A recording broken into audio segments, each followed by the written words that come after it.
Madam President, I'm not seeing the link in the chat. Just a moment.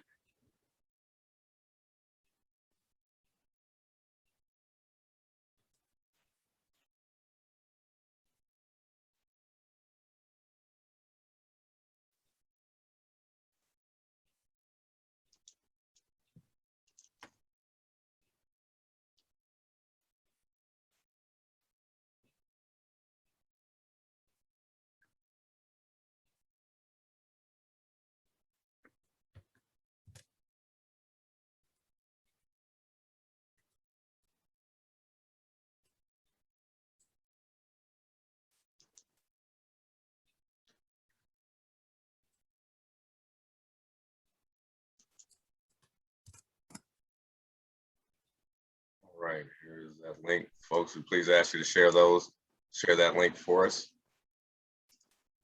All right, we are live.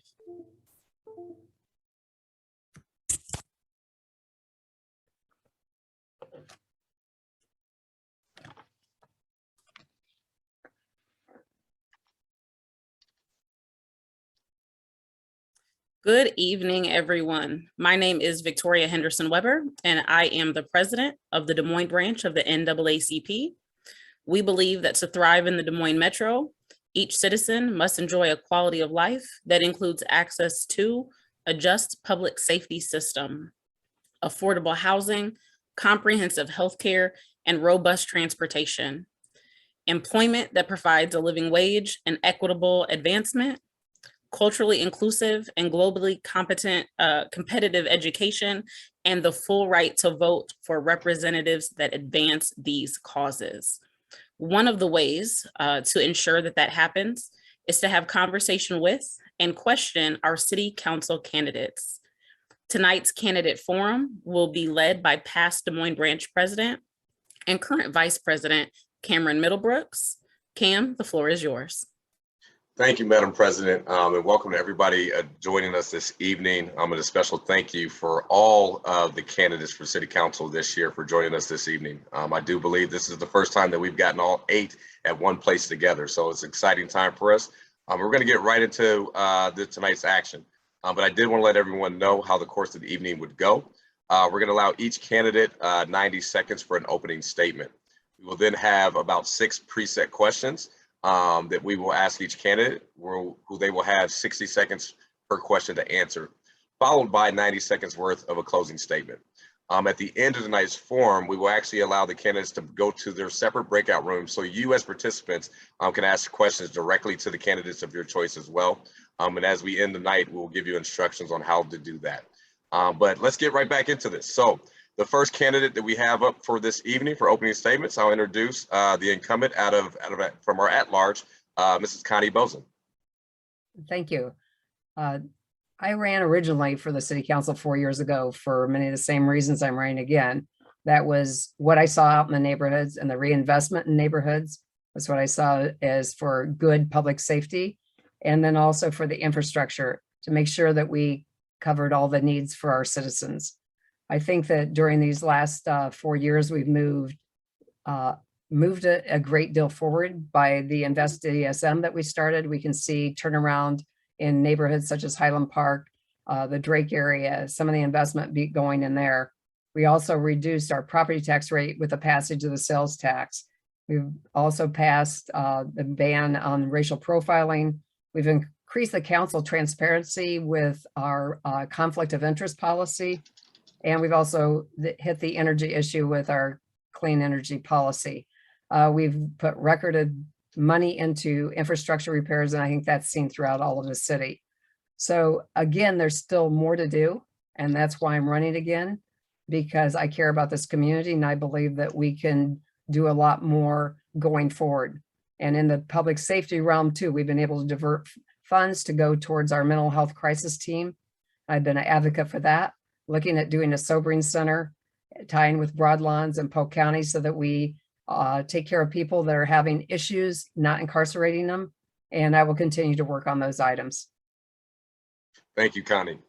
Next up, again, another at-large candidate, Mr. Justyn Lewis. Hello, thanks for having me, everyone. So the NAACP, what does that stand for? Well, of course, it's the National Association for the Advancement of Colored People. And how do we advance people that look like us? Well, by electing folks that look like us, who are going through the lived experiences that we share. Right now, City Council's demographic is currently made up of folks that are retired. Average age is about 50 to 70 years old. We know that Des Moines' age group is shifting more than ever. I'm 31, and we know more people are at my age than not. And more than ever, it's imperative that we have all perspectives on City Council.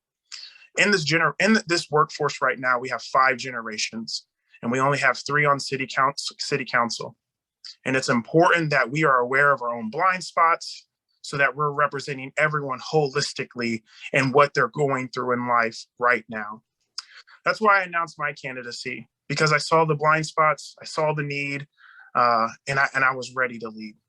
Through my background of being a first generation college student, to running my own business, to starting a nonprofit, I have those leadership skills and mindset to push the city forward, to advance the city forward.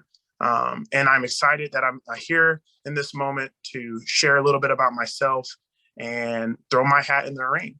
So yeah, with that, I'm Justyn Lewis, and I'm running for the at-large seat. Thank you, Justyn. We'll now move to Ward 1 candidates.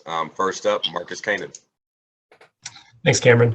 My name is Marcus Coenen. I live in Beaverdale, currently the Beaverdale Neighborhood Association president. That's how I got involved in the city process and engaging with the city council over the last few years. I've been frustrated about some of the issues that have come before city council, and I thought it's time we need new leadership. Time for new leadership. My background is in urban and regional planning. I'm a transportation planner by practice. So I spent a lot of time engaging with residents in cities throughout the metro, in other states, and agencies that work on issues to help move cities forward. And I think that's what's important right now as we move our city forward. And part of what I've seen over the last decade or so that I've been working with cities is that there are 4 things that help make successful cities. The first, safe streets. I think if we focus in on making streets that are safe, and we focus in on pedestrian, walkable, bikeable, transit-friendly streets that also cater to auto users, so we don't have to worry about dangerous situations, then we'll really thrive. We'll really thrive in our city. The second one is stronger neighborhoods. We've done a lot of work to build our neighborhoods up, and being a neighborhood guy, I really believe that neighborhoods are an important element of creating a strong city. Smarter government, using data to make decisions about our city. And then lastly, one of the worldwide issues that cities face right now is sustainability and how we move forward with a more sustainable future. So Marcus Coenen, I'm happy to be here, and we'll engage throughout the night. Thank you, Marcus. Next on, we'll move to Ward 1 incumbent, Bill Gray. Thank you, Cam. I first ran 8 years ago under the umbrella of improving our neighborhoods. We really have some great neighborhood groups here, and I've had the pleasure of working with them over the last 8 years. I hit as many neighborhood meetings as I can. I take all the information that I learn at city council and in meetings, bring that to the neighborhood group, and take back their concerns back. The things that have always worked well, the things that we need to keep focusing on, is we have to have infrastructure and we have to have good parks. All those things bring a community together. We have to make sure that we take care of our residents in a way that we make everybody on the same plane. We have to make sure that everybody has an opportunity to enjoy these things, because I don't want people finding a new place to move to. I want everybody that can live and would live in Des Moines to stay here, as well as make it a destination place for somebody moving into our city. We've done a lot of good things in here. We've gotten parks that have been completely renovated, and we have more to do. We have had infrastructure repairs done that have never been done before. All these things are designed to make sure that our community, our city is serving our community the best way that we can. There's still more things out there to do. I feel that I've got enough fire in my belly that's going to keep these things going. So that's why I'm running again. I'm Bill Gray, and I'm running for Ward 1 City Council. Thank you, Bill. And finally, out of Ward 1, Indira Dixon Sheumaker. Hello, my name is Indira Sheumaker, and I am a candidate running for Ward 1 in Des Moines for City Council. Not only am I a young, passionate Black woman, I am also a lifelong resident of Ward 1. This is the place I've called home my entire life. I grew up here. I went to high school here, the most diverse high school in the state. I have experience in being employed by the city in the Parks and Recreation Department and in the public library system. And I am from a working class family who has financially struggled, and our struggles seem to just be getting worse over the last few years. So I really understand the issues that people of Des Moines are facing right now.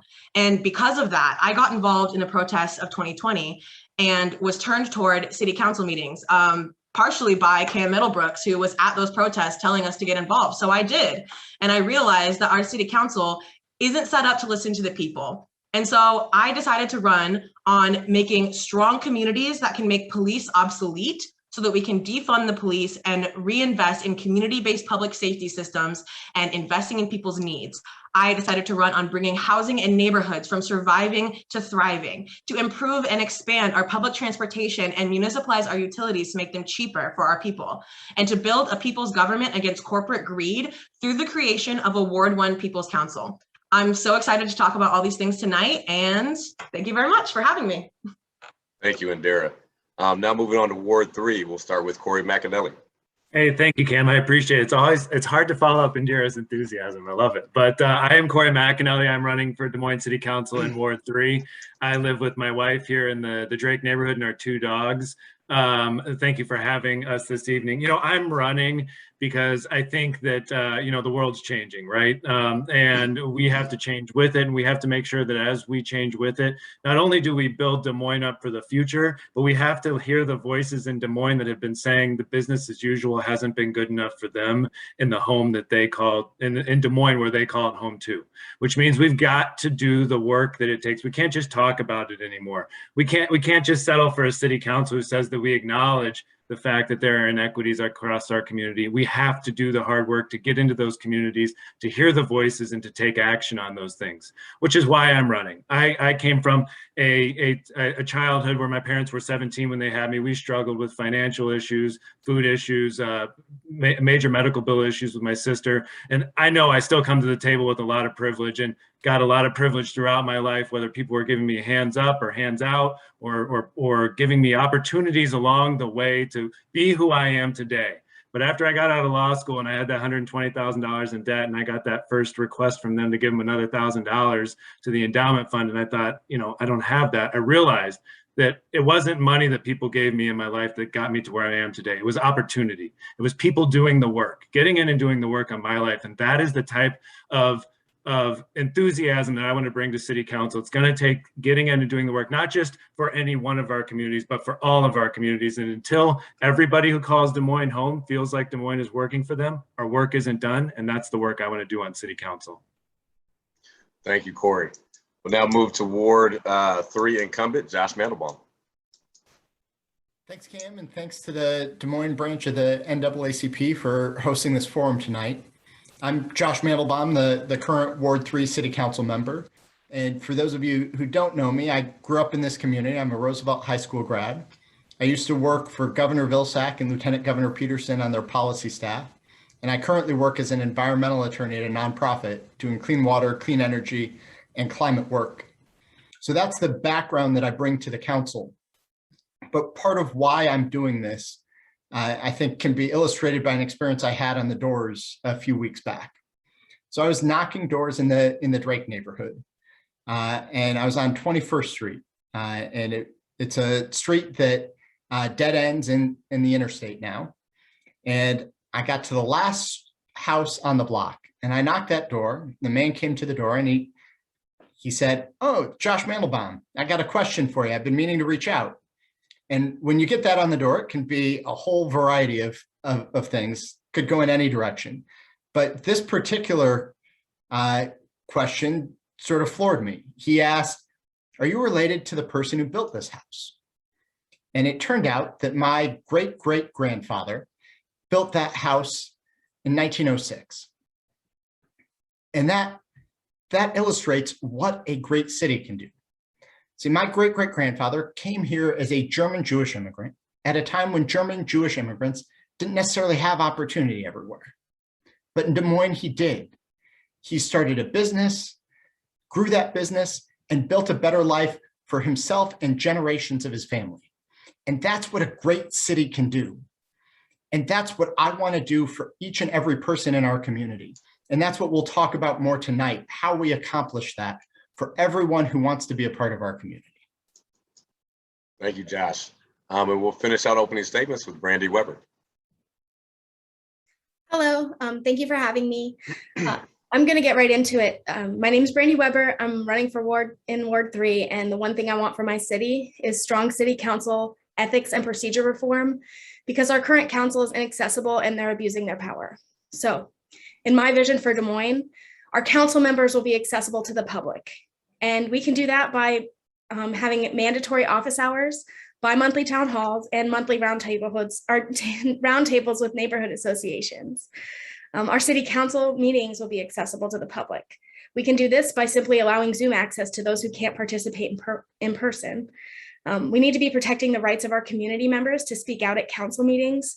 Over the past 18 months, the council, the Ward 3 incumbent included, unanimously voted several times to restrict the public's ability to give input at city council meetings. Our city will be protected from corruption and our people from oppression. Our current council have been abusing the consent agenda for years. The consent agenda is to be used for routine daily business, and our council's been using it to push through controversial items that deal with very large amounts of city money that they simply don't want community input on. They've admitted this much. We need a strong ethics code and a citizen oversight committee, both for the Des Moines City Council and for the Des Moines Police Department. We need campaign transparency and regulations. We currently have city council members who are spending hundreds of thousands of dollars to win their seat, and that they shouldn't be allowed to buy the election.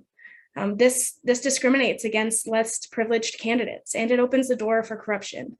In short, we need accountability, transparency, and accessibility in City Hall, and that is not something the incumbent has offered in his 4 years in office. Thank you. All right, thank you, Brandi. We will now get into some of our preset questions. I know you guys have been, guys and gals have been at plenty of forums, so we tried our best to ask you some questions that have not been asked. But the first question, we'll start with Justyn Lewis and then be followed by Marcus. There are exactly 17 boards and commissions and 7 committees within the City Council or under City Council's purview. Outside of the Civil and Human Rights Commission and the Policy and Practice Review Committee and the Marijuana Task Force, the vast majority of these appointed positions are made up of white residents. As of 2020, 88% of city staff are white. But however, census data shows that our community is made up of 75% white, 11% Black, and 14% Latino. If elected, what would you do to address the lack of diversity in appointed positions and the city's recruitment, retention, and promotion of staff that better reflect its constituents? Again, this first question will go to Justyn. So what the interesting intersection I stand in between right now is, a Black man very well aware of those statistics, very well aware of the lack of representation. One thing that I'm going to be committed to is advocating for the best advocates to sit on those boards. And since I'm a Black person connected to the Black community, I'm going to appoint folks that are from our community that can give that perspective. But I'm also going to reach over to other communities, Latinx, the LGBT community, and bring forth that diversity that represents the greatness of the city. But we have to go looking for those folks. We can't just appoint folks that we know. We got to start asking questions. We got to start reaching out. We need that perspective more than ever. Again, the demographic of the city looks like me, and it's aged like me right now. So we have to start taking some of these leadership roles. And I'm going to push for those folks to get onto those boards and do the work with me. We'll move to Marcus, followed by Bill. All right, thank you. I actually sit on one of these commissions. I sit on the Sister Cities Commission, and part of that role is to engage with communities across the world, across the globe, on different issues that we're facing in our city and their city, and try to have an open dialogue about how we work together to branch those issues. I think one of the important things is we need to set the standard that we need to have the diversity on each of our boards and commissions, and we need to live up to that. And we need to identify organizations and individuals who can sit on those boards and really bring that diverse view. The other item, talking about employment, is, Indira mentioned she worked in the city and was employed by the city. If we have opportunities to make those connections early when they're in high school, when they're in college, and keep them on that pipeline of, hey, we have an entry-level planner position coming open. We would think you'd be great for it. Let's get you in there. So wrap it up there. Thank you, Marcus. Bill, followed by Indira. Thank you, Cam. Diversity on our boards is very important. I think one of the things we look at is the Civil and Human Rights Commission. And it is, for some reason, that seems to be the corner pocket where people want to put people of color. I've always done it. I think that they've had a tremendous amount of insight in what's going on. But there's other boards out there. Parks and Rec was one. I had a person of color in there, and I had one on plan and zoning. They had a lot of input. They give me a different side of the perspective of what's going on in those boards and commissions. And I think it's a great idea to keep that diversity going. And I have done it in the past, and I will continue doing that forward. It just makes us a better city all the way around. Thank you, Bill. Indira, followed by Cory. Hi, I'm going to try to keep this in 60 seconds, but I have a lot to say. The situation is that all of our institutions in this country are built up by racism. So just cornering Black people, Latinos, anybody of any other ethnicity, creed, race, anything like that into these three committees is making sure that racism stays in all the other areas. Now, everyone's saying, yes, we need diversity, but I haven't heard a plan. With the Ward 1 People's Council, I will be going out into the community, prioritizing neighborhoods and communities that have been underserved and underrepresented. And with this organization, we are going to find out who has the ability, capacity, and also be providing ability and capacity to get people into these leadership roles to start dismantling this racism. And I do want to respond to that comment about Indira was employed. I was employed in high school by the Des Moines Public Library. However, it seemed like a high wage to me at the time. As a 16-year-old, it wasn't. I didn't have a union as a part-time employee, and there was no college program. So I didn't have any intention to come back, although luckily I did, into a temporary position that I was lucky to stay on so long, but I didn't have full-time pay. So if we have a system like that, then we're going to be seeing retention of those people from high school and getting people into the system to come back to Des Moines and to stay. Thank you so much. Thank you, Indira. Cory, followed by Josh. Yeah, thank you. I think there are two things, maybe two things I want to highlight. And one is, of course, why hasn't it been done already if we're talking about the obviousness of it? And I think that's something that the incumbents can speak to, particularly, why just certain committees. And to me, it's about two things. It's tactically, yes, I commit to going out there and making sure that all of these boards are representative of our community. I'll say that here, I'll say it again, then I'll do it. We need to do that. I have connections in the various Latinx, Asian, Black communities. But the reality is I don't want to tell you who your experts are. I think this was alluded to earlier. You are the best situated to tell me who the people in your communities are. And that's me getting in, getting embedded and hearing and listening and then putting those people. That is me being a conduit to those positions. That is what I want to be. But the reality, and Indira and Marcus touched on this a little bit, these institutions are there's a fundamental distrust between these institutions and some of these communities. And that's the actual real work. We can put people on boards all we want. We can find them, thank you. But we have to do the real work to get in there. I see my time is up, sorry. Thank you, Cory. Thank you for holding the time. We'll move to Josh, followed by Brandi. Yeah, well, thanks for the question. And one of the things, it's important and incumbent on all of us to be looking at appointing a full range of our community on boards and commissions. And I've worked to do that. I've appointed people of color on planning and zoning, on the Transportation Safety Committee, Housing Appeals Board. I've got a limited number of appointments, but it's been something that I've always tried to work towards in the appointments that I have and when they come up.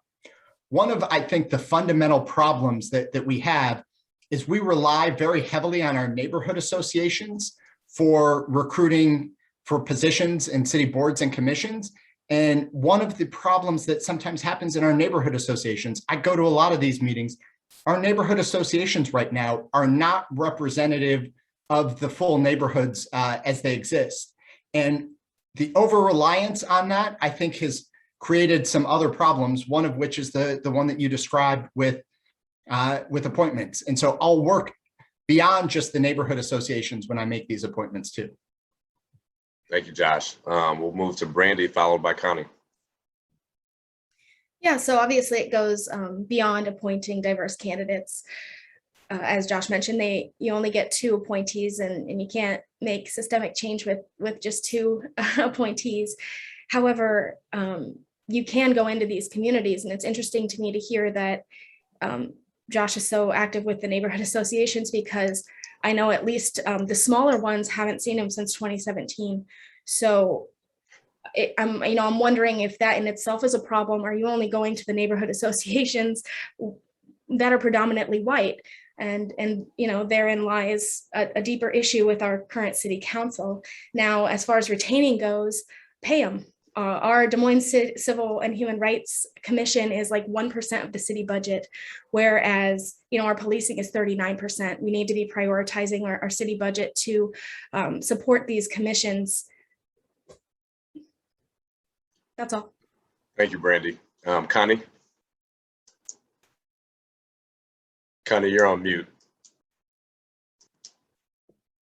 I've tried to look at the boards and commissions that I have appointments to and try to get a balance of both gender and race so that we do have that balance. I think that it's always going out and recruiting, telling people what's even available and explaining what the role is of that commission. I think that you can go on the website and you can sign up, but many times, to even know to do that, to show interest. And it's really to go out and recruit and encourage people to be part of those boards and commissions so we get a better balance. As far as recruitment for personnel, I think we have to be very intentional. I think we could do a lot more, even from, as people have brought up, like high school, giving mentoring. You go to college, you come back, you have a job. I think there's or whether trade school or whatever. I think, again, we have a great resource in our Des Moines Public Schools. That's, when you look at the diversity there, and I think we can work more closely with them to keep those kids in Des Moines and give them opportunity within our city government. Thank you, Connie. We're moving to our second question. We'll start with Marcus on this. Several years ago, the city spun off InvestDSM to provide holistic and innovative solutions to strengthen neighborhoods utilizing the penny sales tax. InvestDSM is currently operating in 4 communities within our city with plans to expand. How will you work with city staff and InvestDSM to ensure that these neighborhood strengthening measures are being applied in the equitable nature across our city? Oh, I appreciate this question. I'm heavily involved in InvestDSM and the Franklin hood on the steering committee. So I really appreciate all the work they're doing, and it's a great way to engage with neighbors. I think it goes back to looking at where we've made investment so far, and it's in wider neighborhoods. It's in neighborhoods that are on that bridge between wealthier and potentially transitioning into disrepair. So I think the next stage is really looking at our neighborhoods that haven't been targeted yet and identifying where investment is best suited. And additionally, the city spun off into this block grant challenge that's currently available. And we need to make sure that we're communicating that these benefits are available to everyone in the city, to neighbors in the city, so that we can make sure that we're not just focusing it again in Beaverdale, we're focusing it throughout the city, and all neighbors can have the opportunity to use these funds. And I think that that's important, really getting out and engaging about the opportunities that are available at the city level. Thank you, Marcus. Move to Bill, followed by Indira.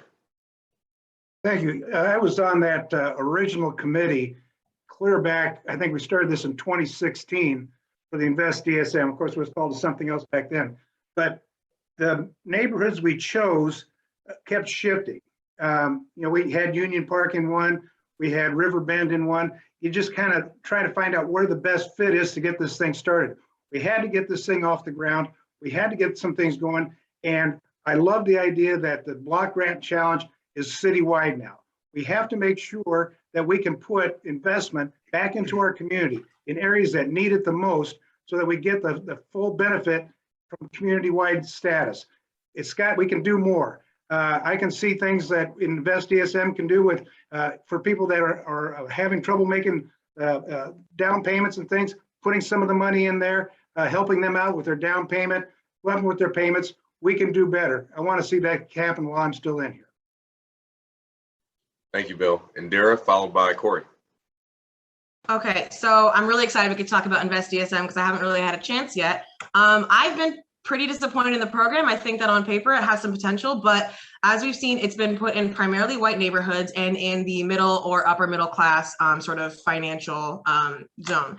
And I think that this was chosen because it could be proved there. And that is because this is not a program that just gives money to improve people's houses. This is a program that relies on and pushes the responsibility onto the homeowner to be able to fund most of it, or, you know, half of it there's forgivable loans, but it's a loan. I know that if that situation was happening in my neighborhood, we wouldn't have any disposable income to put towards a program like that. And the new programs the city is coming up with that are sort of like similar to InvestDSM are going to be essentially threatening people with citations, code violations for not updating their homes when they have no money to do that, but then saying, hopefully we'll have resources to put towards that. This is not a winning model for anybody who doesn't have money already to move. And so what we need to be doing is re-looking at this program and making one that's actually going to work for people who don't have that disposable income. Thank you. Thank you, Indira. Cory? I agree with Indira. I actually live in a special investment district in the Drake neighborhood. My wife and I 2 years in a row now have taken advantage of the InvestDSM project to beautify our community. We led a block grant. We are part of a block grant. But one thing that even my neighborhood saw is it's white people. It's people moving into the community. It's people who are buying up these houses. And we as a neighborhood actually challenged ourselves. And InvestDSM does do a good job of challenging us to do it, but we can do more, right? And so earlier, about a month ago, I committed to next year, win or lose, a day of action where we go out and knock doors. I'm really good at that now.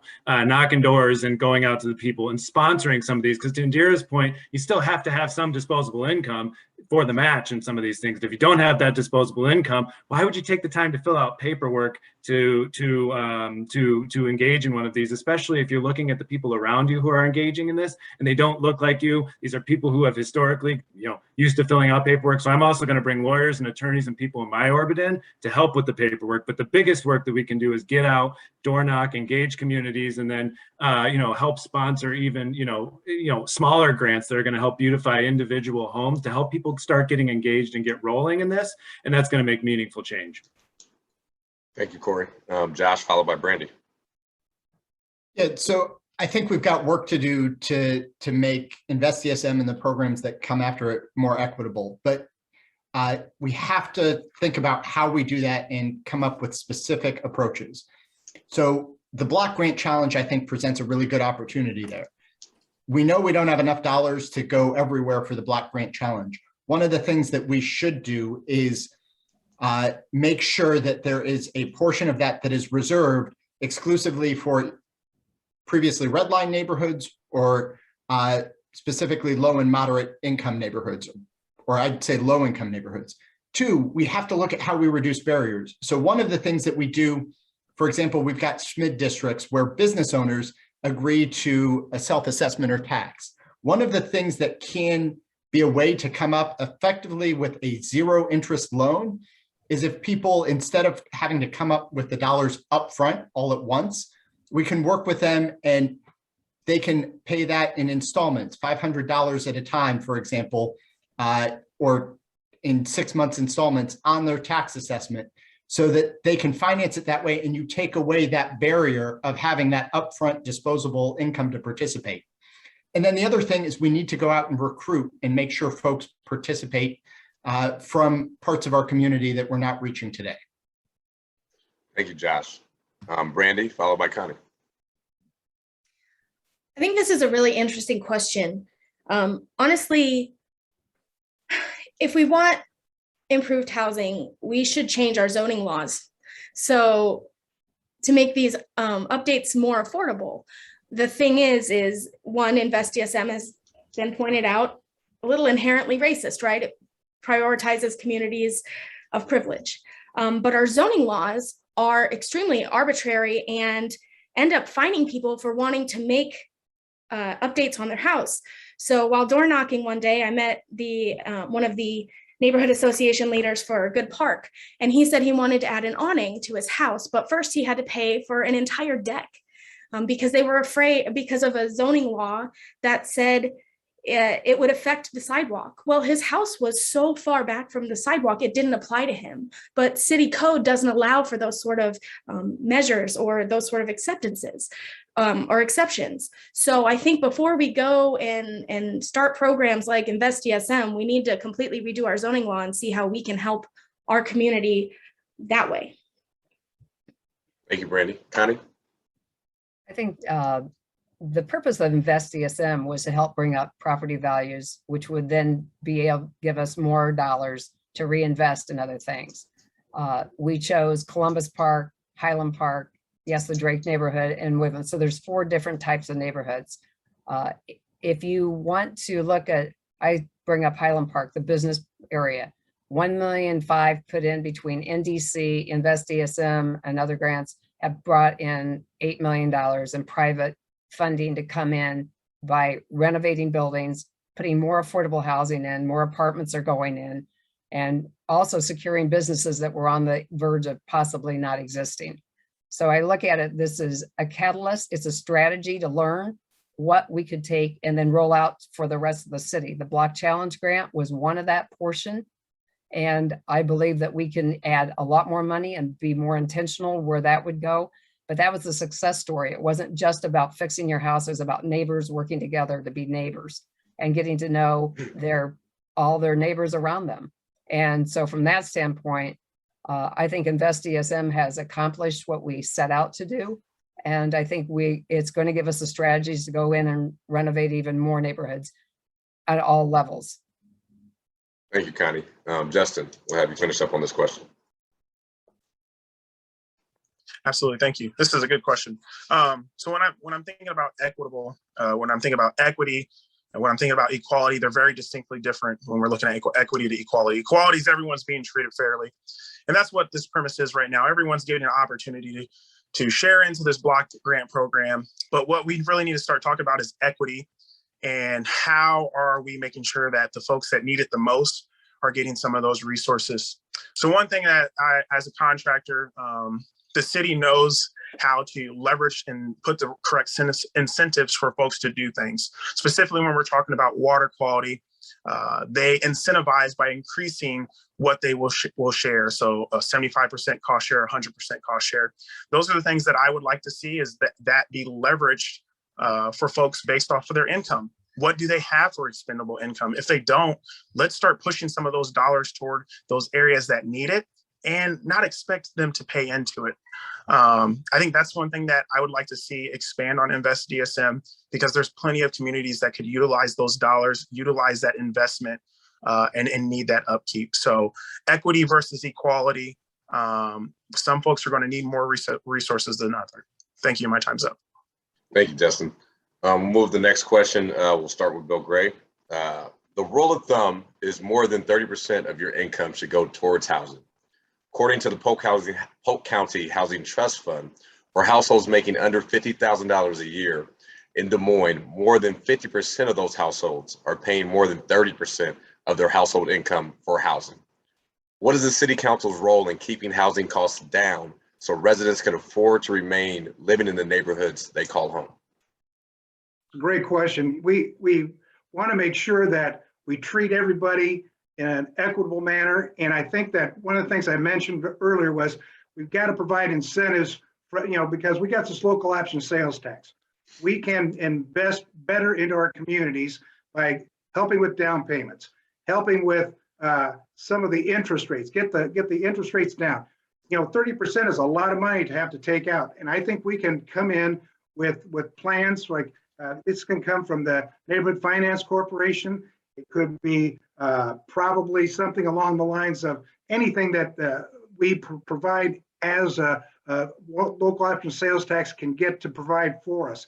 I just think that if we can get more money back into the participants, then what we're doing now is going to help all of our neighborhoods grow. Thank you, Bill. We'll now move to Indira, followed by Cory. So I think it's interesting that my opponent's response was primarily about homeownership, and what we're talking about is rent. Anybody who has been a renter knows that you don't pay 30% of your income towards housing, you pay the majority of your income towards housing, and you hope that you have enough money for the utilities, and then you hope that you get to eat that month. What the city council should be doing is not being a management company for landlords, but to be representatives for the people. So when we're talking about this, we are talking about renters. We need to be working for renters. And so this means controlling landlords, like in the Drake neighborhood, where we have horrible landlords with horrible living conditions who are charging way too much or pushing tenants out. We need to invest in things like rent control, and we need affordable housing to actually be made affordable and not to be at this level of expecting people to be able to pay that much. Thank you. Thank you, Indira. Cory?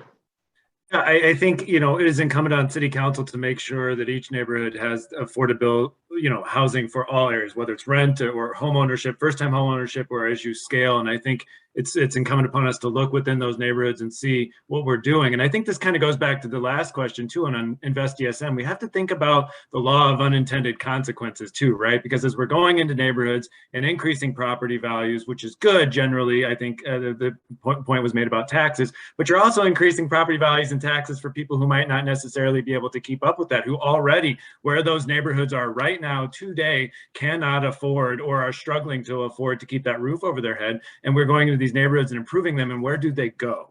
And I think we need to be very thoughtful about the law of unintended consequences when we are doing these programs. And if we think about it, then we can find solutions to help curtail that, whether it's making sure that we are dedicating a certain amount of each neighborhood or each area to a certain affordable rent-based living for people who we know who live in those communities who have certain limitations on their earning capacity or their income. I think we have to look at it from all of those angles. Otherwise, yeah, we're just going to keep beautifying neighborhoods and pushing people out, and I don't know where they're going to go. Thank you, Cory.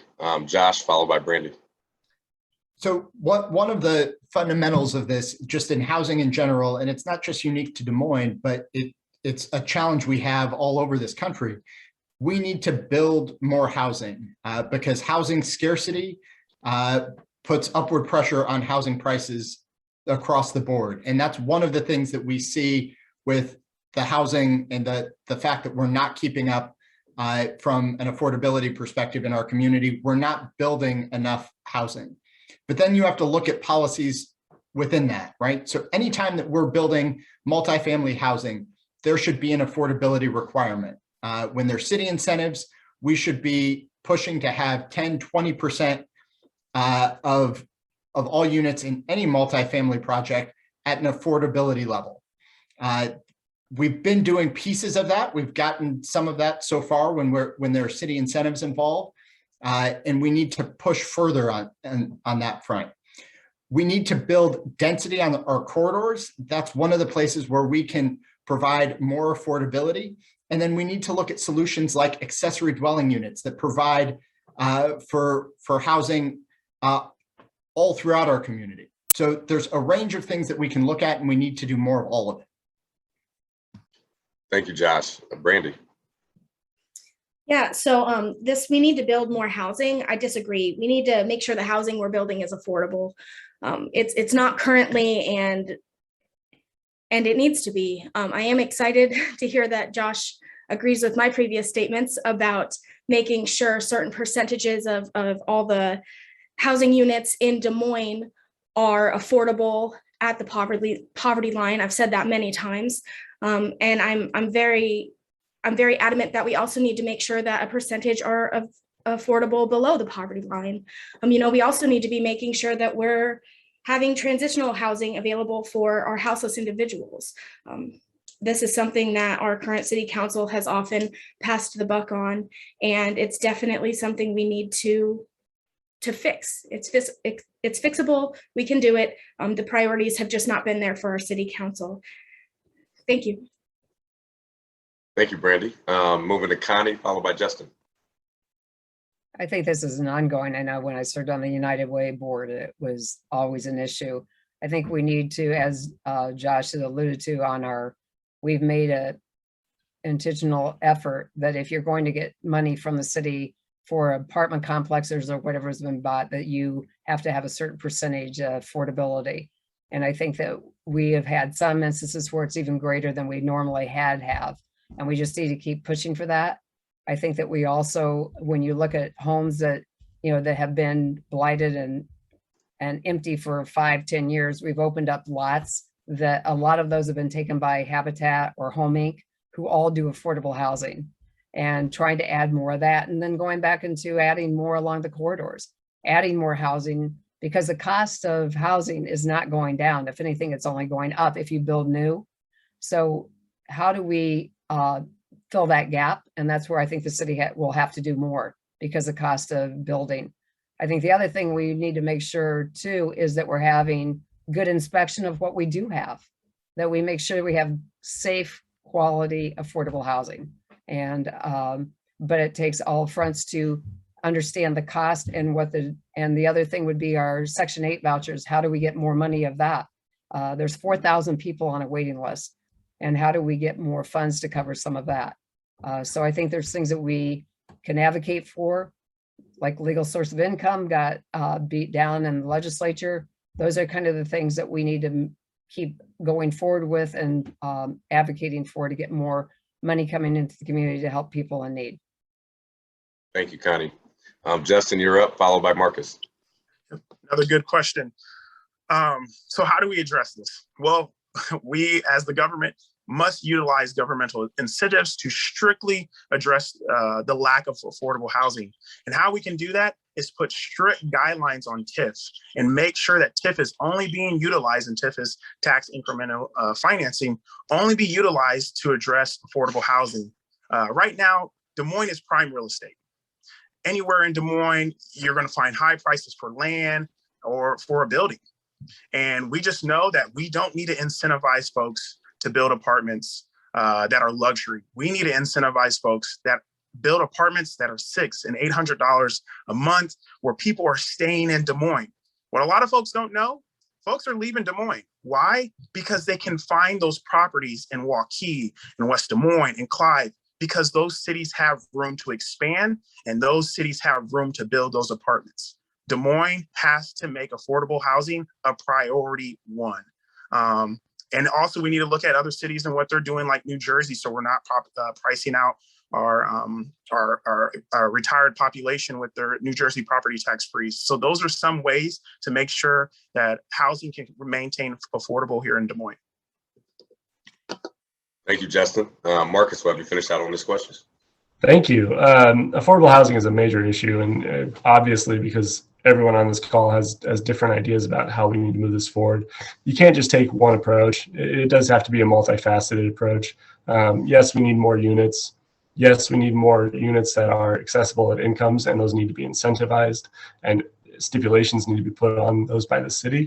And yes, we need to look at density in our neighborhoods so that when individuals are ready to move and change their lifestyle, they can still choose to live in their neighborhood. And we're going to do that through this missing middle housing, which are, duplexes and triplexes and quadplexes and townhomes.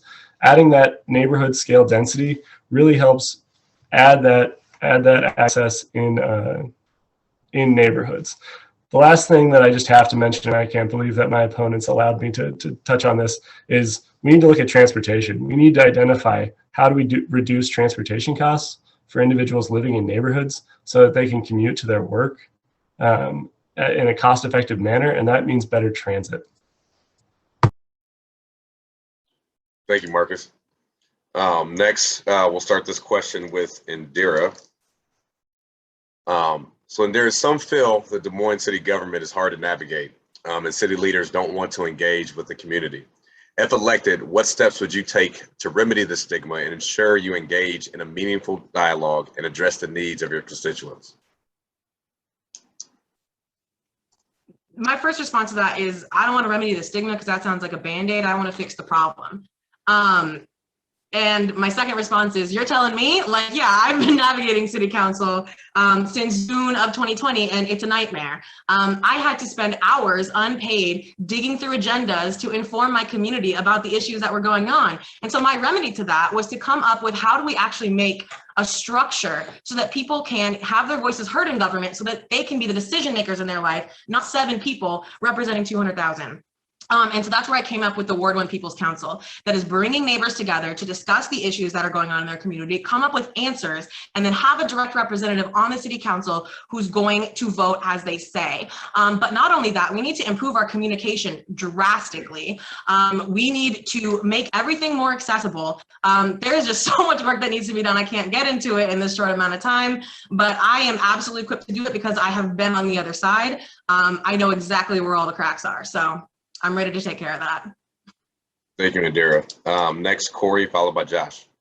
Yeah, thank you. Yeah, I think it's proactive and reactive, right? You have to have a good balance of both of those. And some, I think we've heard tonight that some of those mechanisms that we traditionally turn to hear community voices either are not being utilized or they're not representative of all community voices. So I think when we talk about being proactive, it's getting out there, making sure you're at the neighborhood meetings, but also acknowledging that neighborhood associations are not always representative of everybody in the community. So you've got to find those other organizations that are out there, whether it's Indira's People's Community organization that is probably going to be formed regardless of what happens at this election, right? Getting out there and engaging with that and just hearing those voices and making sure that wherever there are those community voices who want to be heard, that you as a city council member are hearing them. And then it's being reactive. When they're coming to you, there has to be a way for them to come to you, whether that's office hours, whether that's, email, phone, whatever it is. You have to be reactive and you have to be responding to those things. So to me, it's about a good balance of proactivity and reactivity. And that is what will help us start to build trust again and with institutions that historically, trust has started to wane. Thank you, Cory. Josh, followed by Brandi. I mean, you've got to engage with folks and as many folks as you can in as many different ways as you can. So, it's not just making meetings more accessible. It's being at neighborhood association meetings. It's engaging, one of the things, if someone requests a meeting with me, I try and meet with everyone who asks for my time, and I'll work it around my schedule. Before the pandemic, I'd frequently have 2 or 3 meetings scheduled at 9 o'clock at night with folks in a coffee shop, because that's part of how you provide opportunities to do that. I've tried office hours with varying degrees of responsiveness. There's a variety of ways that you can engage. And then you work with community-led organizations as well. And you always engage with those folks. It's a really good example is the CCI Racial Justice Team and the work that I've done with them. I've gone to multiple community forums. I've done small group meetings and consistently and continuously met and communicated with those folks and worked on issues over time. And you replicate that and you do that with as many people as you can.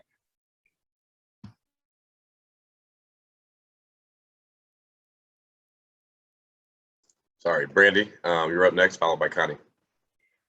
Yeah, so I'm with Indira on this one. I've experienced this. I've sat at council meetings where I have literally begged the current council to please stop the violent arrest happening in front of their eyes. And they sat there and did nothing. They sat there silently and they left the room. So I think the first thing that we would need to do is rebuild that trust, because it's gone. And that's largely due to the oppressive actions and then inaction of our city council. Of course, you need to go into the communities and talk to people and be accessible. Office hours, neighborhood association meetings, actually holding town halls that you say are going to hold. That's important. It's showing up for your community, and that's not happening right now. Thank you. Thank you, Brandi. Connie. I think it's what everybody has said. You've got to get out and be part of, get out into the community. The meeting is a business meeting that we try to get the business of the city done. But I proposed a minimum of 4 community conversations where we go out and meet in various days and times, not just the same evening, but maybe a Sunday or a Saturday, and go around through the city. So I said minimum of 4. It could be more, where we can go out and have more open dialogue. I have always maintained accessibility. If somebody wants to meet with me, I will meet with them. If somebody wants to call me, I answer my phone. I answer emails if it's directed to me. Sometimes people email all of us, so I will direct if they direct it to me. But I've always been available, whether from the time I was on school board on. I've always been available to anyone, but I think it's reaching out to, yes, we have the neighborhood meetings, but I think it's actually going out and meeting with all the various groups that maybe would not come into a neighborhood meeting structure. So it's the ongoing dialogue and making sure that we hear people's concerns. Thank you, Connie. Justyn, followed by Marcus.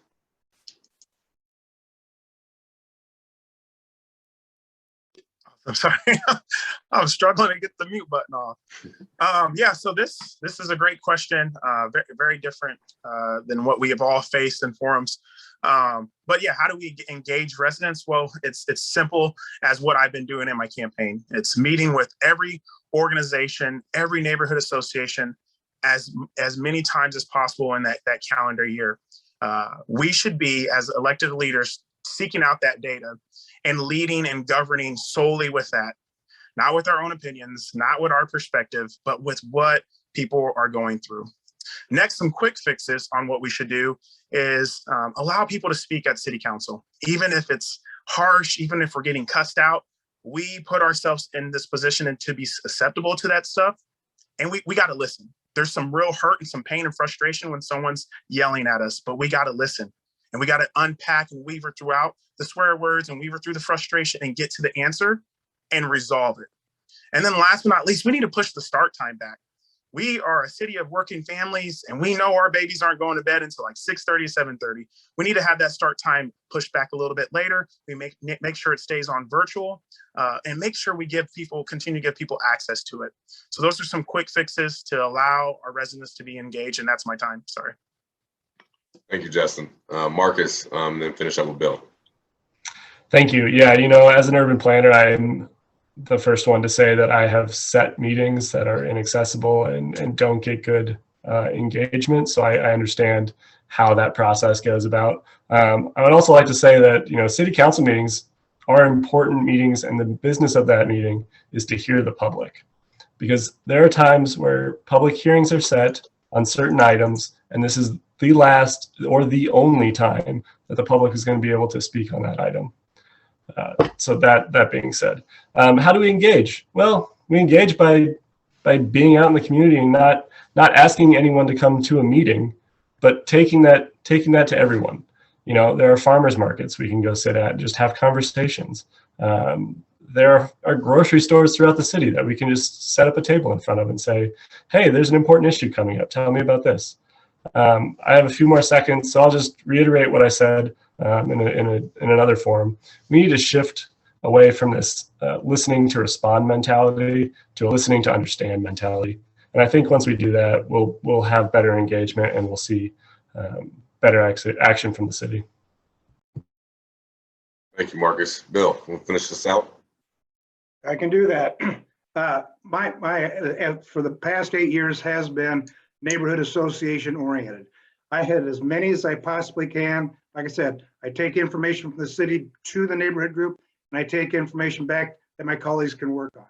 In addition, we have other subgroups.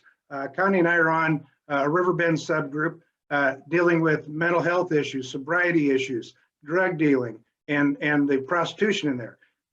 We engage with that twice a month. We also had the floods of 2018 where groups would come and have to go sit there and have to listen to the shortcomings that the city has. It's not pleasant, but we got things done. Probably one of the best things that we've gotten done is we got a group working on the Grub YMCA. We're going to get that thing rebuilt. We are going to get that thing accessible to all the neighbors in the area, but it's always getting out there, making yourself available and being in these meetings so that we can all get our input and get to design what we need to get done. And as always, I'm always available with the emails and phone calls. I'm about as transparent as they come. Thank you. Thank you, Bill. This next question, we'll start with Cory. Human infrastructure is understood to involve such needs as healthcare, childcare, education, and job training. What role does the city have in investing in human infrastructure, and what immediate steps would you take as a council person to see that vision come true? The city has a huge role in that, and actually the things that you mentioned are absolutely critical to a number of issues pervading our city. Right now, whether we talk about the issues with the trust with policing, whether we talk about the affordable housing crisis or the food crisis that we have, the underlying issues, these things are symptoms of the distrust with the police are symptoms. The housing insecurity crisis are symptoms. The food insecurity crisis is symptoms of the fact that people have these core cycles that they get into. And if we care about people enough to break the cycles, we have to scale the services that you mentioned, whether it's mental health services, whether it's job training and vocational services, whether it's substance abuse services, childcare services. We need to build up those services in our communities, and the city can be a part of that, whether it's partnering with the county government to do that. I know there are some things that are ongoing there with respect to substance abuse. We need to do more job training, and we have to take them out into the community. We can't just say, come to the Des Moines City website and get some stuff here. We have to partner with groups in those various communities to say, hey, community XYZ, what does your, where are your people at? What do they need for help, and how can we get that to them? Thank you, Cory. Josh, you're next. So one of the things that we can start with on some of these pieces is the way we treat our own employees and how we can be a model employer and help set the bar in the region. So for example, we've started increasing paid family leave for maternity and paternity leave and family leave after the birth of a child. We need to think about things like that. We need to think about childcare benefits and setting the bar as an employer of choice and the role that we play in our regional economy and in setting expectations. That's a key piece that cities can and should be engaging in. We need to look at how we respond to public safety calls, because a lot of the times when we're engaging with public safety, it's really not it's really about a mental health or a welfare check, how someone is doing. And those are the type of things where we can respond better with a mental health professional, a social worker, or a medic, and staffing up and providing that type of service. So we need to look at the things that we're doing and engage more. Thank you, Josh. We'll have Brandi go, followed by Connie. Yeah, so I think it's important to support community programs for, how to help with houselessness, addiction, mental health services, public safety services, things like that. But I also think it's really important to make sure that those programs and services are outside of our police department to ensure that we have a level of community trust in them. I know we're working on a response team, but it's the people responding are still police officers, and that's simply not going to cut it. Another thing we need to do is support community solutions instead of criminalizing them. Our current city council is criminalizing community fridges and community gardens, and Des Moines really faces food insecurity and food deserts. That's a big problem here, and so we need people in charge who are going to work with the community to solve our social issues, not criminalize them because they're not following arbitrary zoning laws. Thank you. Thank you, Brandi. Connie, followed by Justyn. I think that so many of these issues are even, they're big issues that really impact every level of government. And I think we need to work together as much as possible to leverage the dollars that we get, not only from the federal, but working with the county and providing the services that we need. And so the other thing would be for us to step forward and say, where are the shortfalls? We do, I think that the city in most cases have never done as many social investments as they have been doing. I think that we are bringing more forward. One of the things when you talk about education, one thing I proposed is that we would help fund preschool, because preschool to me is an effort. Not only does it give kids opportunity for education, but it offers people the time to go to work. And you always have to front load that. So I had talked with the city manager that if the school district, if we need to help pay for classrooms, so then the funding follows it the following year, we need to do something like that. But it's an ongoing thing. It's also, we need to make sure that we're paying the livable wage so that our employees that work for the city have opportunity too. So I think that it's multifaceted. It's no easy solution, but I think if we work together, both on the mental health issues that we've talked about, if we work on affordable housing, and if we work on making sure that we have opportunity for people to succeed in this community, we'll go a far way on those issues. Thank you, Connie. Justyn, followed by Marcus. Yeah, when we're talking about human infrastructure, I mean, we can go very broad, we can get very tight knit, but one thing I want to really bring up is two things. Transportation, how are we getting folks to the services that they need? You know, we need to really work alongside a lot of our suburban counterparts to make sure that they're expanding transit lines and making sure we're getting folks to the places that they need to go. Next is bikeability. We need to be a forward-thinking city where folks can bike to work. Our employers have been providing showers so people can shower and get cleaned up before their workplace, their day starts. Those are some of the progressive ideas that Sweden and Norway are thinking of. And I, as a leader, want to think forward in that way. And then lastly, community policing is human infrastructure. Are law enforcement living inside the confines of our city? And are they seeing the impact of the decisions that they make, the arrests that they're making when they're arresting John's mom, or when they're arresting Frank for, you know, being the neighborhood drunk? Do they know what the impact that they're making? Those are some of the things that we need to also be discussing as well. Thank you, Justyn. Marcus, followed by Bill. Yeah, I think this gets to the question of how livable are our neighborhoods. Do we have the opportunities for childcare, you know, that are walkable, bikeable, accessible by transit in our neighborhoods? And I think part of that goes back to we need to have conversations that we were just talking about what our citizens need where they are. So we need to, engage better and say the simplest question, what do you need? The second question goes back to, I think Connie was mentioning, how do we pay for this? And just saying, hey, federal government push down dollars for us is one way. But the other way is to take a critical look at our city budget, our entire city budget, and say what programs are effective, what programs are achieving the goals of our city, and what programs aren't. And if they aren't, let's shift that money to something, whether it's healthcare, childcare, education, or job training. Thank you, Cory. Bill? Yeah, I'm going to use an example that we have going in on 6th and University. Marcus, I'm sorry. I apologize, Marcus. I'm sorry. It's okay. It's okay.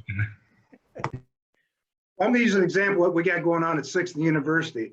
We have a 53-unit affordable housing project going in at a key location that is going to help a lot of the human infrastructure that's going to be going in there. To give you an example, it's right on the bus route. That's one key factor that it gives the people mobility. Second thing is has access over to Des Moines Area Community College across the street. We can start getting some education programs put together and start to move these people to a better life. We have the Sweet Tooth Farms right down the street for the community fridge. We have Sea Fresh Market right behind it. And then we have our friends in the union trades that are screaming for help, and they can get help from DMAC to move along that line. As you can see, we can put a whole structure together to lift people up. We can bring them to get to a place where they can improve their life and keep moving forward. So that's a great example I like to promote, and those are the kind of things I'll keep moving forward with. Thank you, Bill. Indira, we'll have to finish out on this question.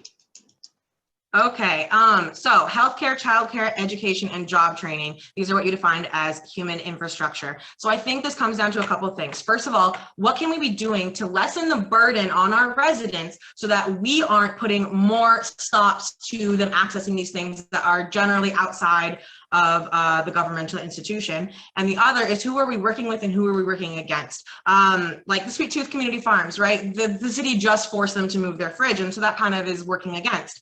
John R. Grubb Community Center is the YMCA that's turning into a community center. A lot of the programs are going to be lost from that. And a lot of people are very, very worried about that. So how can we make sure we keep those programs so that kids have something to do after school in their neighborhoods when their parents are working? What can we as a city be investing in? Free health clinics, free testing, making sure that our community centers and libraries are open later so that people have places to go, things to do, and having more programs that are going to be investing in things like that. Can we look at a fund through DMPS and through the city for community college for students to go if we don't get that free community college from Biden? And can we be investing in green infrastructure and talking about advocating at the state level for guaranteed income? And we need to be communicating all of these things when we start doing them. Thank you. Thank you, Indira. The next question we have, and we'll start with Josh on this one. Yeah. So as we see ourselves through COVID, sorry, I lost this on my chat. What is your plan to motivate and incentivize employers to increase wages and provide paid sick leave for public serving and frontline workers? So we've got to work with partners on this, and part of it is the city setting an example. The city needs to do better on some of the benefits. For example, the paid increasing the maternity paternity leave that we've done. I think we need to push towards, for example, we need to get to 3 months as an employer. We increased, since I've been on council, we've increased that benefit, but we need to look at how we do that better.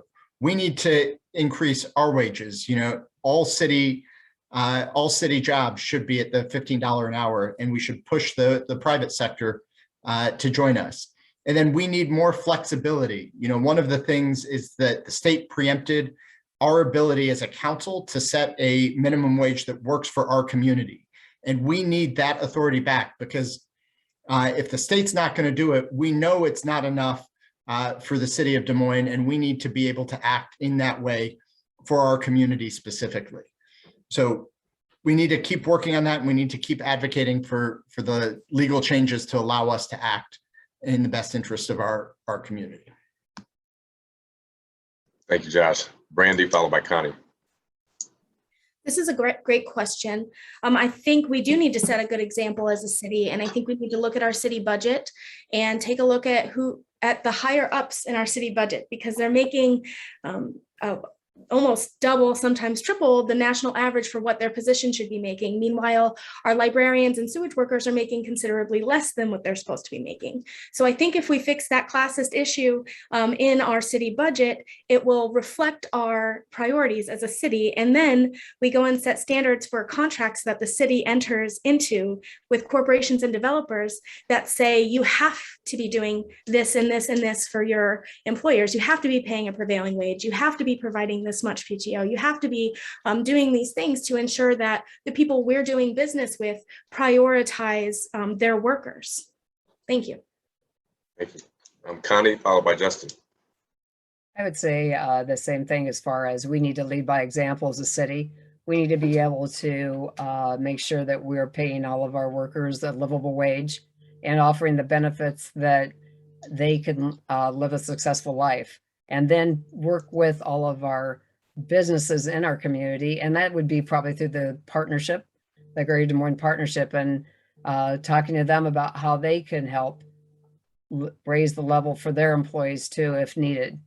I think that, again, working too with the state, being advocates up at the legislature to get the minimum wage raised, being able to follow through on things that we had in place that we have been preempted. We need to continue to advocate and try to strengthen the opportunity for people. Thank you, Connie. Justyn, followed by Marcus. Absolutely, another good question tonight. So how do I say this? As a small business owner, I'm already meeting that mark, already meeting that requirement.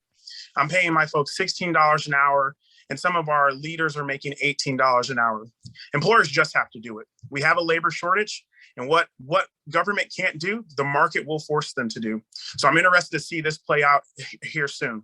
But what the city can do and immediately address is make this one of the requirements for TIFs, that contractors are paying their workers a livable wage, that they're being able to pay them benefits even before we are signing a contract with them to do our roads, do our sewage, and so forth. So there are some requirements that we can make to make sure that contractors are paying folks a livable wage, and it's expanding out throughout the city.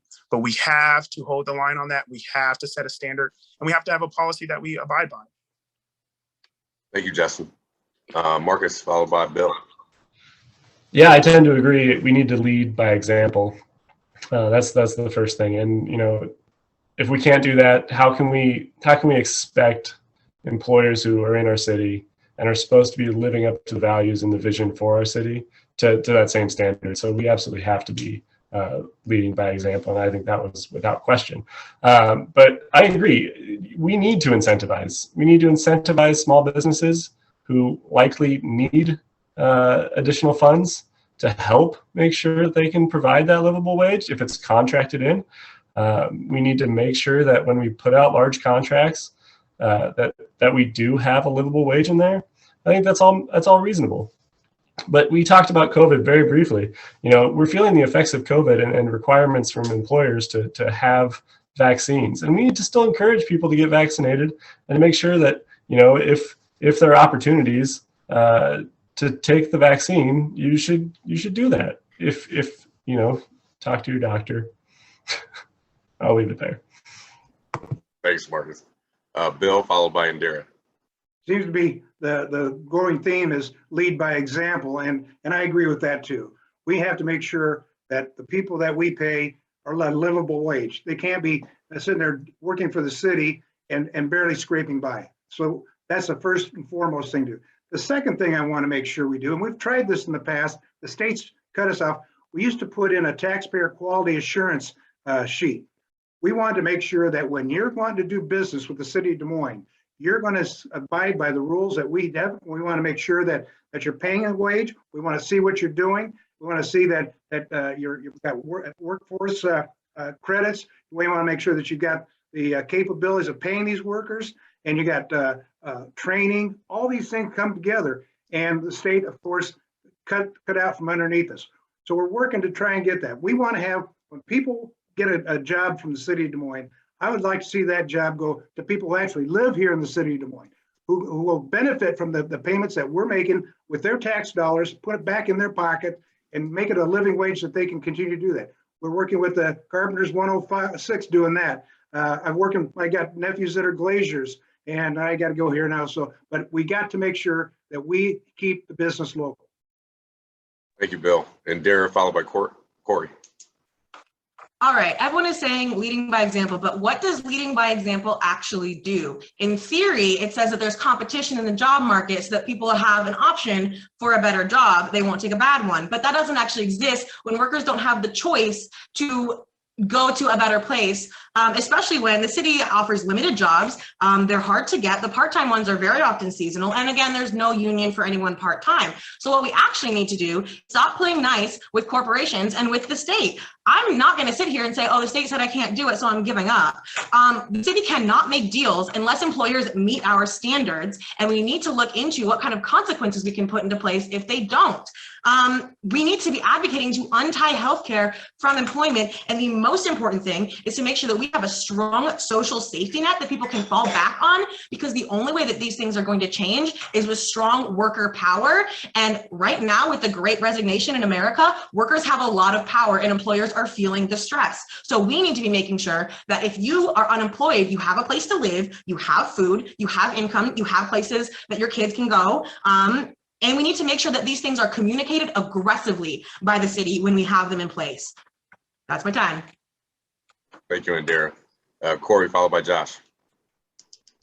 I I wrote down Josh is right on this one, so I think he might have already talked, and I don't know why. I did. Sorry. So thanks for catching Yeah. that, Cory.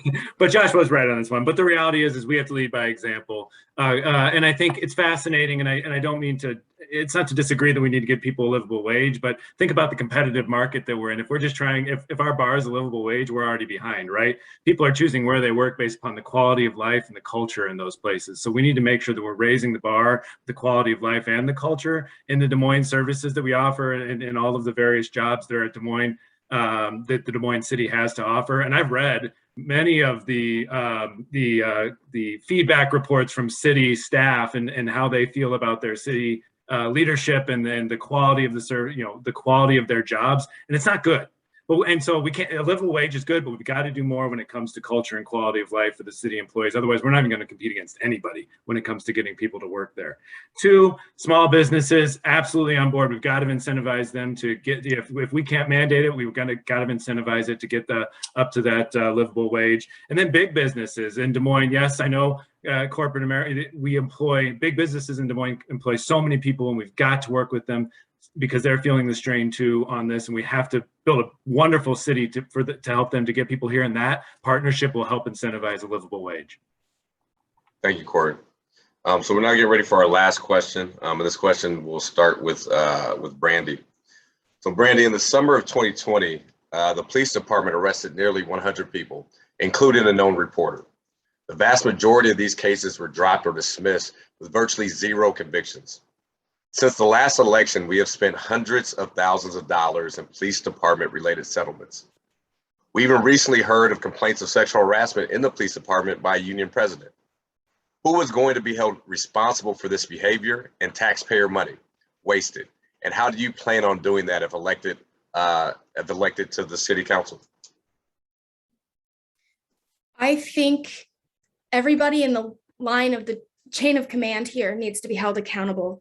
The officers who did the racial profiling, who did the excessive force, the union president who sexually harassed those female officers, the police chief, Dana Wingert, who did nothing to stop any of this and no doubtedly fostered that culture, Scott Sanders, who did nothing to hold Dana Wingert accountable, and every single city council member who is still endorsing all of those people, the DMPD, the Dana Wingert, and Scott Sanders. They still have a city resolution backing this whole chain of command, even after we've spent nearly $1 million in recent years just in civil payouts, let alone the trauma that our citizens and residents have had to endure due to this incompetent police force, the incompetent police captain, and the incompetent city manager that we have. So personally, I think every single person who is still endorsing that entire institution needs to be held accountable. Thank you. Connie, go ahead, followed by Justyn. That's what, based on everything that's been going on, I've asked the city manager and he has agreed that there will be a complete outside external review of the culture and climate of the police department. And I will continue to push for that to get the accountability that we need to understand what is going on within. We have many officers or many first responders that really are there for the right reasons, providing great service. But I think we need to review exactly what's been going on because of the incidents that it's been brought up. Thank you, Connie. Justyn, followed by Marcus. Absolutely. So as a person that led one of the largest marches during the Black Lives Matter movement here in Iowa, it makes sense to me. As a city council member, I will hold Scott Sanders responsible. That is one of my duties. City council has the power to hire and fire Scott Sanders. So when we are not meeting the bar, we need to start having those discussions. We need to start applying pressure so that he holds the institution of law enforcement and DMPS accountable. Next thing, officers must be fully trained in residents' civil liberties, period. That's why we've seen so many cases thrown out, because they do not understand the law, but they are administrating it. Last but not least, bad actors who break the trust of residents of Des Moines must be removed. Folks who are costing us thousands of dollars must be removed. I have two good friends who have been paid out by the city because they've been racially profiled. $30,000, and one of them twice. He has 60 grand in his pocket from the city. Those are wrong, and we need to address the culture immediately. And that's one thing I'm here to do. Thank you, Justyn. Marcus, followed by Bill. Thanks. We just spent the last 8 minutes saying that we need to lead by example. And I think that that's important. The city council are the leaders of the city. The city manager works for the city council, not the other way around. And under that, the city manager leads the staff. If there's something happening in a department, that needs to be brought immediately to the city manager, and council needs to be made aware of that. If that doesn't happen, the chain of command is really lost. And how are individuals on city council supposed to lead the city if we don't have the complete understanding of what's happening within our city? So just briefly that. I think Justyn hit it on the head, a lot of the issues, but the last thing I would just like to add is we can't continue this. We need data on how our police and our departments are functioning. We need to make sure that we have that information so that if policies aren't functioning well, if behavior is bad, that we can address that in a timely fashion. We can't let this continue. Thank you, Marcus. Bill, followed by Indira. Yeah, Connie's right on the money. We need to have a complete review outside of any city interaction to find out what really is going on there. I hate seeing those settlements come out. I mean, because that's taking money right out of the taxpayer's pocket. We can't continue with that. We can't go forward with that. That's not anything we want to do. I think that there are a lot of good, hardworking men and women in our police department, but we've got to find those bad ones, and they have got to go, and we need a study to tell us how best we can do that. Thank you, Bill. Indira, followed by Cory. In the summer of 2020, I was one of those people arrested. And I'll tell you why. I was arrested for defending one of my friends from being arrested. So when we say who is going to be held responsible, the entire system. Because why is it illegal to defend my friend who is being arrested for no reason from being brutalized? And we're talking about a review. These protests started at the end of May of 2020. It is now October of 2021. I spoke to Bill Gray on his front porch the morning after I heard my friends brutalized over live feeds because I couldn't get to them because there were 50 police cars blocking the road on June 22nd. We need to fire Scott Sanders. We need to fire Dana Winger. We need to fire all racists in the Des Moines Police Department, and that is going to be looking real skim after you do that. And then we need to defund the Des Moines Police Department, demilitarize, and then solve the problems that people are protesting about so that we don't have to worry about what are we going to do when people are on the streets. There will be more lawsuits. There will always be lawsuits while the police hold a monopoly on violence and are authorized to do violence against the people of this city. Everyone needs to look closely at who's on this panel. You need to elect 3 people who are going to fire Scott Sanders so that in 2 years we can elect the 4th. Thank you. Thank you, Indira. Cory, followed by Josh. Yeah, I think the answer is that we're all responsible, and the royal we all when it comes to the city, and that's because I think the waterfall has been established. City council that's where the buck stops, right? And then Scott Sanders, and then Chief Winger, and then all of those in the police department. And I don't have inside knowledge or inside baseball where things have gone wrong or what may have why we are in the situations multiple that we're in. And I agree. I think a review is a logical first step, but a review of the entire process. What are we doing? Where is communication being broken down? Why is responsibility, where is that responsibility rest? And as a city council member, if I were a city council member, I'd take an introspective look at myself and ask myself why I haven't been engaged to understand that these issues are going on when I'm the leader. And we've got, this is a trust question. We have got to reestablish trust between our city council, our city services, and our community. And we have to get there by doing the things that need to be done. And I think, we talk about adding training, we talk about adding services around our Des Moines Police Departments. As city council members, we put the policies and priorities in place. And if we're not giving them the resources that they need to effectively tackle these challenges without getting us into these situations, we as a city council are failing. Thank you. Thank you, Cory. Josh, will have you finish on this question? So one of the things that I think is a theme and that needs to happen across the board, it's the independence that helps provide accountability. And so one of the things is, the type of training that we're providing and bringing folks in from outside of the department to conduct de-escalation training. The independence there provides value and helps change the way we do things.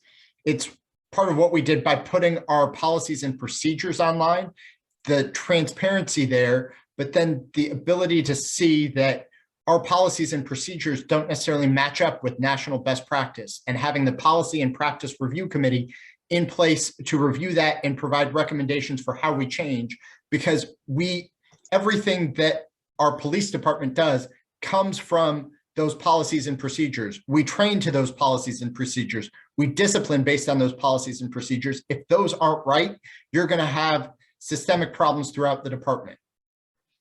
We need independence in oversight. That means a citizen review board to help look at the type of discipline that we're providing and how we are addressing complaints about our officers. And then we need a comprehensive review. And that is clear from everything that has happened over the past year, and that needs to be independent. And that needs to happen to look at the culture and a variety of issues that have come up time and time again with our department. So those are the things that I think we need to do and will push us forward. Thank you, Josh. Thank you all for answering those. That would end our preset questions. We'll get ready to move into closing remarks. I do want to remind those watching on Facebook, after closing remarks, we will be having each candidate enter their own breakout rooms, so you can talk to them individually. And we'll be sure to put a link into the Zoom for you to access the Zoom so you can go into those breakout rooms. But at this time, we'll allow each candidate 90 seconds for closing remarks, and we will end as we began, starting with Connie Boesen.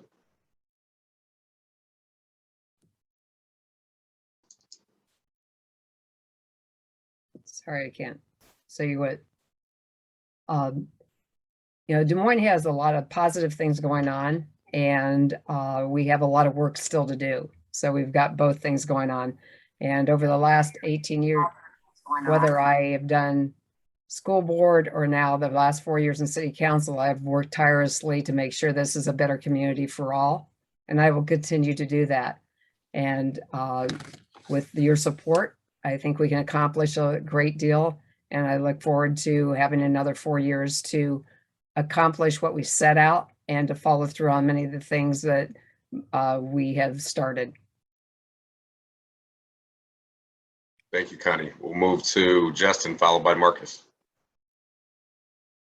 So I want to say this has been an awesome forum. I'm so appreciative of the NAACP hosting us and getting us all together. Like Cam said, this is one of the first times, Cam, that all candidates are in the one room or virtual room together. But with my closing statements, we need an equitable city. And we need a city that is fluid and flexible and adjusts to the needs and the data that residents are constantly giving us. And how can we do that? We need folks that look like us, who are going to think forward like us, push forward like us, who is going to lean in with us, who's going to cry with us, who has experienced the things that we are experiencing right now, to take seats and govern. And I want to do that. And I've shown that consistently since my announcement in February that I've been showing up.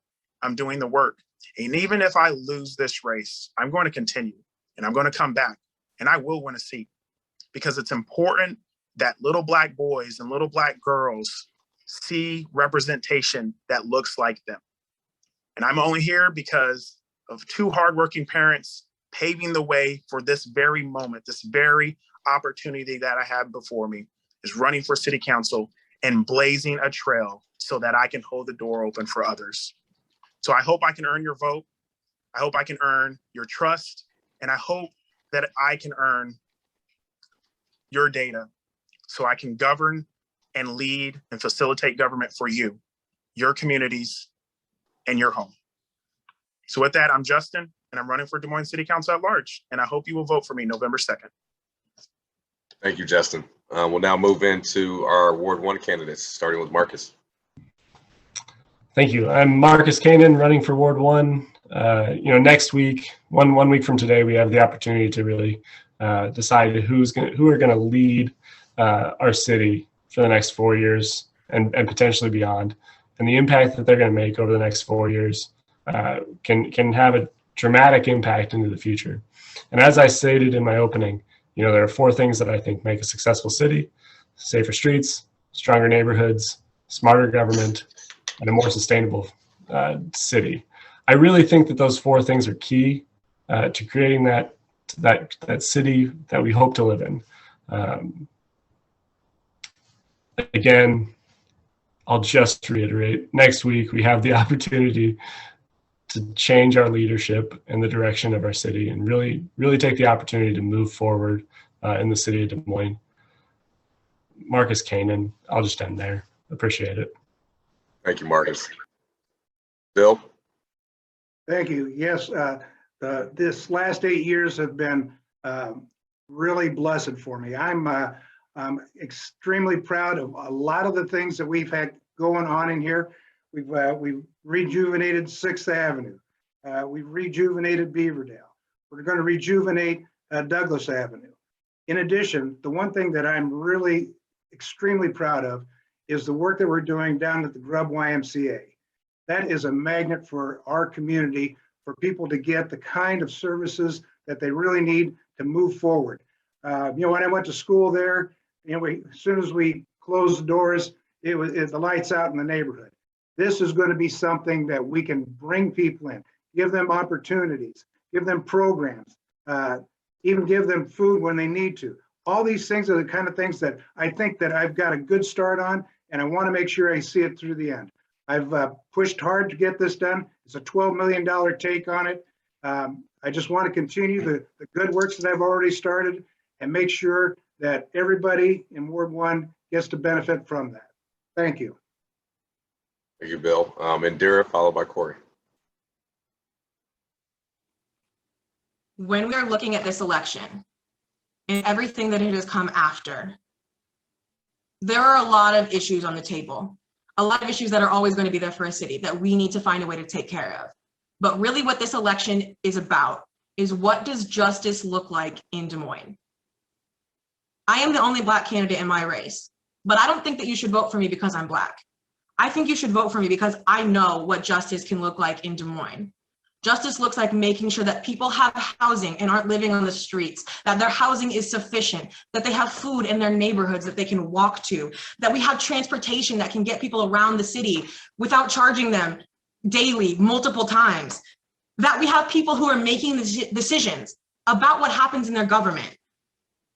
And it looks like defunding the Des Moines Police Department and putting that money back into the community's hands so that we are taking care of ourselves, so that we are making sure that we can take care of the people around us without breaking up families, without breaking up communities, without bringing more trauma and violence into our neighborhoods. I have been on the streets with some of you here, and I have been struggling at home like a lot of people in Des Moines. And I have gone through the proper channels and seen that it didn't work because there was nobody there who was advocating for us. It is very important that on November 2nd and that before November 2nd, because early voting is open, you go and cast your vote for justice. Everything that I'm doing is surrounded by this idea. All power to the people. That is my mantra. Thank you. Thank you, Indira. Now moving into Ward 3, we'll have Cory. Thank you, and thank you again for hosting. My name is Cory McAnnelly. I'm running for Des Moines City Council in Ward 3. And this election to me, and I think we've heard it tonight when we talk about all the issues that Des Moines is facing across the board, is about responsibility. I think we've heard that tonight. I went on two ride-alongs this week, a 6-hour overnight and a 3-hour afternoon ride-along with the Des Moines Police Department. And of all of the times that we got called to a scene, there was one when I thought that it needed a police officer. And all those other times when we were talking to somebody who was housing insecure and was on a missing persons list or just needed to vent and talk and probably needed a counselor or mental health expert, every time I went to one of those, I just thought, this person is here because they got the call and they're doing their job. Who is responsible for the fact that this person is here? Who's responsible for the fact that the resources that the people of the city of Des Moines need to live accessible, healthy, safe lives aren't there? And to me, when I walk my way up that chain, it is the people who represent the people who we elect, the 3 people that you're going to elect in this election. They are the people who are responsible for that and making sure that we have those resources. This election is about responsibility, and the Des Moines City Council is responsible for everything that we have talked about tonight. There are a lot of people in this city who think that things are going well. And we need to continue to do the things that are going well in our city. But as a Des Moines City Council, we are responsible for the people who think that the city is not working for them, that their home is not home for them. And those are the things that I want to change. I want to tackle those things. I want to get out, I want to get in, I want to do the hard work as your city council member. Progressive ideas without progress is not enough anymore. Thank you. And please vote for me on November 2nd. Thank you, Cory. Josh, followed by Brandi. So the role of the council and the work we're doing is about making our community work for everyone. And that's everything from basics. We're doing the largest street and storm sewer repair program in city history. But we passed a complete streets policy to make sure that our community is more accessible, more walkable, more bikeable, more transit accessible. And it's building back with those things in mind. It's thinking about how we improve public safety. And we've taken steps. We banned racial profiling. We required de-escalation and implicit bias training, and that it be done by independent third parties. We put policies and procedures online. We started work on a marijuana task force. We've got to implement all 12 of their recommendations, and we're going to work to do that. We need to look at how we improve public safety by responding to more calls with mental health professionals and social workers. And we can do that. It starts with improving things at dispatch, and it means hiring mental health professionals to respond to more calls. It's tackling big issues like climate change and thinking about how when we do that with a range of solutions that include environmental justice. So it's investing in things like transit accessibility. It's investing in energy efficiency, because if your utility bill is too high, that makes your housing unaffordable as well. It's investing in our urban forest master plan and making sure that the places in our community that have lacked trees, which is a beautification and energy efficiency and a justice solution, it's implementing all of those things. And it's doing much more than that. And it's doing all of that work to make sure that our community works for everyone. And we've made progress, but there's a lot left to do, and I want to keep doing it. So I hope you send me back to serve for another 4 years. Thank you, Josh. Brandi, please finish this out. I would love to. Thanks. The people of Des Moines deserve a council person who wants to represent them because of what they can do for this city, not what this city can do for them, their family, their friends, and their career. We need leaders who will fight for things like a green purchasing policy, green building policies, accessibility updates, and affordable housing requirements across the city. Leaders who will keep our people, planet, and our city at the forefront of every single decision they make and every conversation they have. We need leaders who aren't afraid to say they don't support a police department who's been proven to have a history of violence and racial profiling. We need leaders who aren't afraid to say Black Lives Matter and then support that ideology with their vote.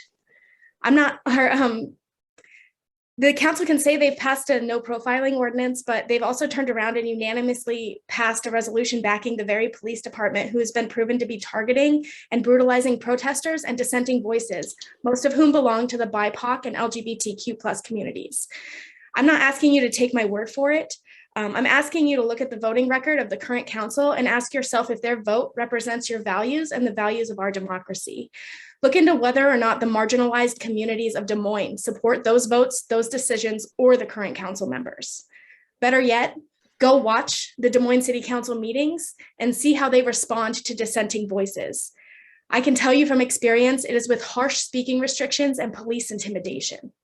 That's not very democratic. Des Moines deserves better. Vote Weber for Ward 3. Thank you. Thank you, Brandi. And that concludes our evening, folks. First off, I would like to thank each and every single one of these candidates who were able to join us tonight. Again, our at-large candidates, Connie, Boesen, and Justyn Lewis. Our Ward 1 candidates, Marcus Coenen, Bill Gray, and Indira Sheumaker.